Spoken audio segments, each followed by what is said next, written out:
Mais qui a dit? La confiance n'exclut pas le contrôle. J'étais un jour dans une soirée remplie de dirigeants et autour du buffet, un des participants énonce cette phrase, avec l'approbation évidente des autres membres. Quelle ne fut pas la surprise des convives quand je leur dévoilais que cette phrase était attribuée à Vladimir Ilitch Lénine, un des grands dictateurs du XXe siècle. Cette expression est même devenue une sorte de maxime non challengée dans les entreprises. Je l'entends prononcer de façon régulière au sein des équipes de direction. La confiance, maître mot dans les entreprises, est devenue un des saints grâles du succès. À juste titre, dans le contexte des entreprises du XXIe siècle, toujours plus complexes et incertains, faire confiance à ses collaborateurs et ses équipes, afin qu'elles sachent s'adapter, devient une des clés de la réussite. Que nous dit le petit Robert? La confiance est l'assurance d'une personne qui se fie à quelqu'un ou à quelque chose.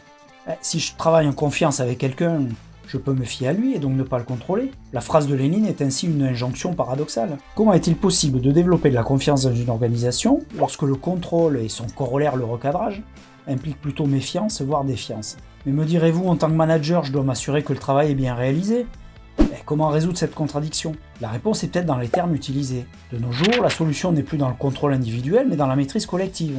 Comment l'équipe s'assure-t-elle que les processus définis sont les bons et sont efficaces? Comment garantit-elle que chaque membre a les moyens et les compétences de réaliser son travail et d'atteindre les objectifs collectifs? Et dès lors, le rôle du manager n'est plus de contrôler individuellement que chacun a bien respecté ses consignes ou rempli ses objectifs. Sa mission devient de créer les conditions de la maîtrise collective, en portant du sens, clarifiant la vision, définissant le cadre, allouant les ressources ou fluidifiant les processus. À celle de Lénine, je préfère la citation de Camus. La confiance se gagne en gouttes et se perd en litres. Car manager des temps modernes, créer les conditions de l'agilité et de la prise d'initiative est difficile, périlleux et jamais acquis, mais autrement gratifiant.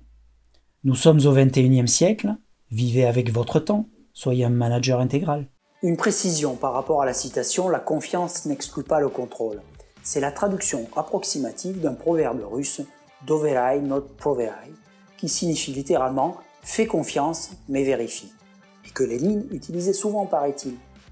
Bien qu'on n'en trouve pas trace dans ses écrits ou ses discours, Vladimir Lénine a exprimé une version de l'idée, moins élégamment tournée, dans son discours de 1914. Ne vous fiez pas à leurs paroles, vérifiez-la strictement, tel est le slogan des travailleurs marxistes. Joseph Staline a répété l'idée de Lénine des années plus tard. Une saine méfiance est une bonne base pour travailler ensemble.